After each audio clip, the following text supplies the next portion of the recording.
Hey everybody, real quick, I'm just going to go over a few of Kent Hovind's claims as far as the dangers of evolution goes. So you can see here, he claims that, when evolution started being taught in school, I guess more prominently, that divorce rates went up, crime went up, and percentage of teen girls who have premarital sex, that went up too. So I just wanted to touch on that real quick right before this debate and try to get this uploaded. So I think it's weird that he wants to claim that evolution somehow causes divorce rates to go up. You can see here, this is a breakdown of different religious groups and their marital status. And you can see here, evangelicals, the black Protestants, the mainline Protestants, Jehovah's Witnesses, they all have a higher divorce rate than all the other religious groups really. Same level as the Catholics, I guess I could say. But you can see here, these are the exact same groups that actually reject evolution the most. And then over here on the opposite side, you can see the Buddhists, the Hindus, Jews. The Jews, by the way, how about that? These are the guys who, wrote Genesis. These guys all accept evolution much more than, the Protestant groups, obviously. And they actually have a much lower divorce rate compared to these guys. Hindus, look at the Hindus, 5%. 5% for these guys. These guys are doing something right, I guess. And then, Jews and the unaffiliated are all lower than the Protestants, those groups that accept evolution, or sorry, reject evolution the most. So I guess Hovind needs to explain, why do these groups that reject evolution the most have the higher divorce rate, if in fact, evolution is causing divorce rates to go up. The violent crime ones, so this is another funny one. This graph, you got to wonder here, why does this graph start in 1950 and why does it stop in 1990? 1990, now this is, almost 30 years out of date, Mr. Hovind. Well, you can see here kind of why he started and stopped the graph when he did, because this is the homicide rate compared to the U.S. compared to the U.K. UK obviously has a much lower rate, and acceptance of evolution there has never really been an issue. But you can see here that the homicide rate, it goes up and down and up and down and up and down and up and down. And Hovind just kind of picked this low point, and then he picks this high point to start and stop his graph. So you can see that right here. He just plugs it in right there. He doesn't want you to notice that violent or homicide rate was much higher, back in the 20s and 30s, Prohibition era and the Great Depression. And he doesn't want you to see that this violent crime is going right back down, despite evolution being taught even more and more.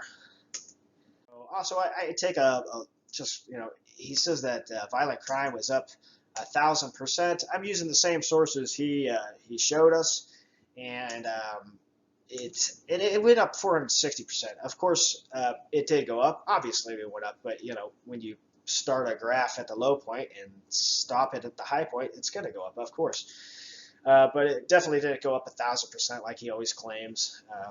Not even half that. Now, if you look at 2009, it's even lower.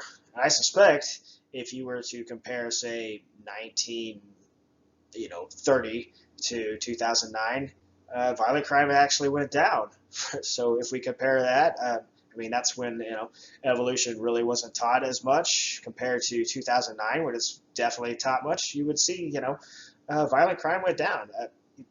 We're just kind of ignoring that, I guess. But here's a good one. I like this a lot. So this is the breakdown of the countries by their acceptance of evolution. You can see Iceland, Denmark, Sweden. They all have no problem with evolution. We're way down here at the bottom, almost to the third world status, is the United States, rejecting evolution more than anybody else except for Turkey. That's something I'm sure Kent Hovind is proud about. Frankly, I find it kind of embarrassing. But here we go. So this is looking at those countries using statistics from the exact same year. Those same countries have a much higher homicide rate than the countries that accept evolution. Much, much higher, in fact. Lithuania is 8.7 homicides per 100,000 every year. Now look at Iceland. Iceland's got the lowest homicide rate out of all these countries. Sometimes, depending on the year, Japan actually has them beat. But Iceland and Japan right here, these are the countries that accept evolution more than anybody else. So this idea that evolution leads to violent crimes is debunked. It's nonsense. Let's look at these teen pregnancy ones. This is another funny one, I think. He says it leads to, evolution leads to increase in teen premarital sex. So if you actually look at this, look at the teen pregnancy rate versus the Bible Belt, the most religious states. They're practically identical. Now we got another of these peer research charts, and this is broken down by the United States. And you can see down here at the bottom, the Arkansas rejects evolution more than anybody else. But it's not really too surprising, this group here. But you can see these guys are the guys with the highest teen pregnancy rate. If you look at the other side of the coin, these are the states that accept evolution the most, and these have the lowest teen pregnancy rates. So this idea that evolution somehow was the cause of teen premarital sex increasing is, sorry, it just isn't panning out. The data isn't showing that. Another way of saying that is it's bullshit.